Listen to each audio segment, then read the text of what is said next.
Hi Sagittarius, kumusta po kayong lahat? Okay, so ayun Sag, maraming salamat po sa walang sawang pagsubaybay sa ating pong mga reading. And kung ikaw ay bago pa lang sa ating channel, mag-subscribe na po kayo. Then i-click mo na rin yung ating notification bell para lagi kang updated sa ating mga bagong upload. So tignan natin Sag, ganap sa inyo ngayong Feb 2025. Pero bago tayo guys mag-start sa mga interesado pala sa ating private reading, iiwan ko na lang po yung link ng aking Facebook sa atin pong description box below. Ayan, inquire lang kayo guys. Okay, tignan natin Sag, ganap sa inyo ngayong Feb 2025. Overall energy po ni Sagittarius. Overall energy po ni Sag. Overall energy po ni Sag.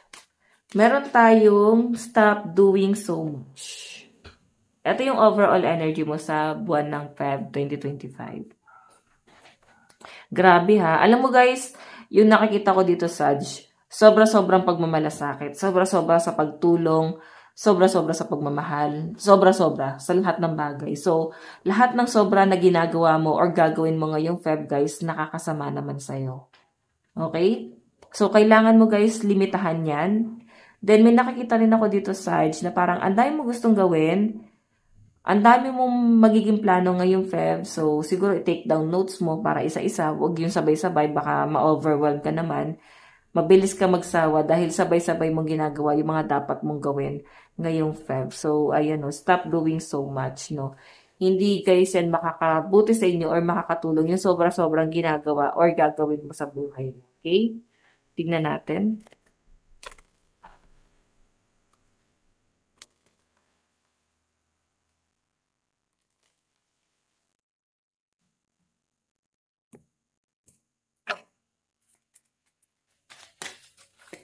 Okay.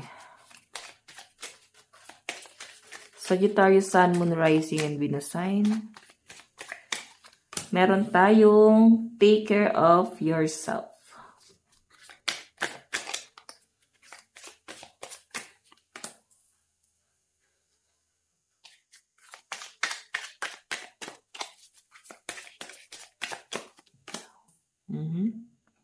What if you could send your problems away today? It's not the end, only the beginnings. No. So, ito naman guys, yung mga bagay na hindi nyo na dapat ginagawa, Sag.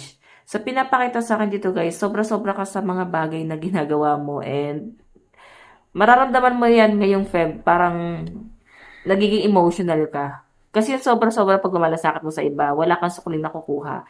Yung sobra-sobrang pagtatrabaho mo is possible na hindi ka naman pinaparangalan, hindi ka naman guys pinopromote. So parang kawang gawa, no? More on parang charity yung ginagawa mo sa lahat ng aspeto or sa lahat ng pwedeng mangyari sa'yo ngayong Feb, no? Puro charity siya guys. So sinasabi lang dito guys, hindi mo kailangan gawin niya sa sarili mo. Bakit mo ba yung kailangan gawin? Ano ba yung magiging mo dito? Makukuha mo dito? Ano ba mapapala mo dyan? Masasatisfy ka ba?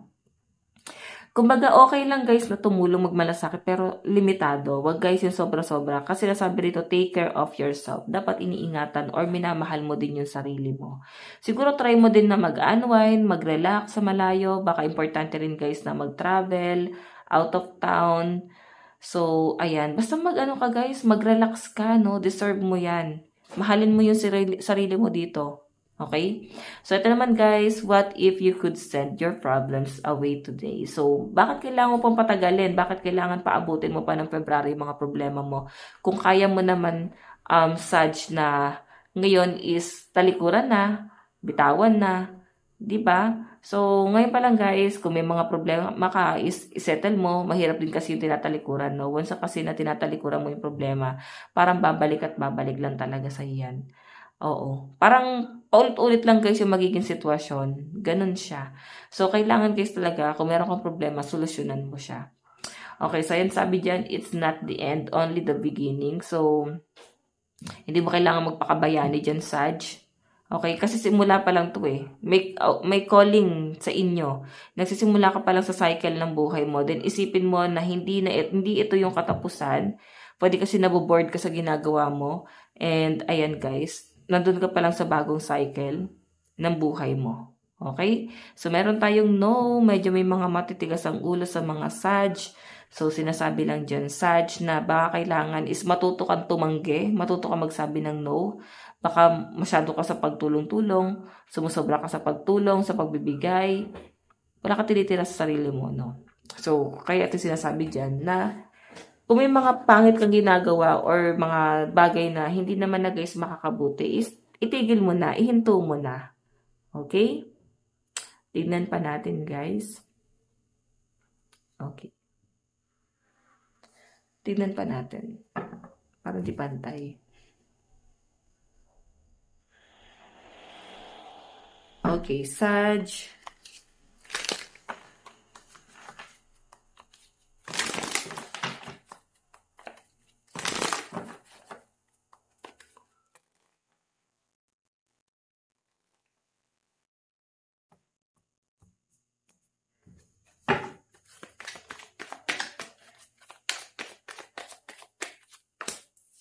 Indulgence. May nakikita ko dito guys, bridal shower ba tawag doon. So, pwede nga attend ka sa kasal ng kaibigan mo or kamag-anak mo sa March.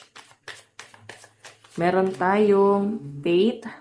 So, siguro iba sa inyo guys nagkakaroon talaga ng calling, matinding calling. Okay? Parang nagiging ano kay malakas yung intuition mo eh. Meron tayong accident. Danger, caution, injury. So, ingat din daw kayo, Sag. Sa Fev, may nakikita akong parang accident, pwedeng mild, pwedeng delikado. So, ingat na lang kayo guys sa mga nagda-drive, no? Wala naman masama guys na sumunod. Okay.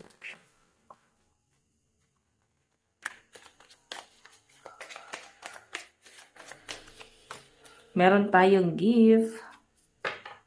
So, ayan o. Pwede ikaw to, Sag, na ikakasal or pupunta ka talaga sa kasal. May kasalan akong nakikita rito na pwede maganap ngayong Feb. So, may nakikita rin ako guys, marami kang marireceive na gift or pwede ikaw to magbibigay na gift. So, iba sa inyo guys, kung mafe-feel mo na late ka na sa trabaho or late ka na sa event, since late ka na rin naman guys, huwag ka magmamadali sa pagdadrive. Kasi kung makita nyo guys, baka yan o, baka ma-accident ka sa pagmamadali mo. Okay? So, guys, nasabi ko na ba, lucky number mo ngayong Feb 2025 in 47, 10, 16, and 36. Tignan natin advice. Meron tayong miracle. Expand the wonders to emerge. So, yung iba sa inyo guys ay nakamasid sa'yo si universe. Then, ibig sabihin, lahat ng mga i-manifest mo is, ayan, susundin niya or ibibigay niya sa inyo guys. Lahat ng mga minamanifest. So, hayan, Sagittarius, ito lang po ang inyong reading. Maraming salamat po. God bless and love you. Bye-bye.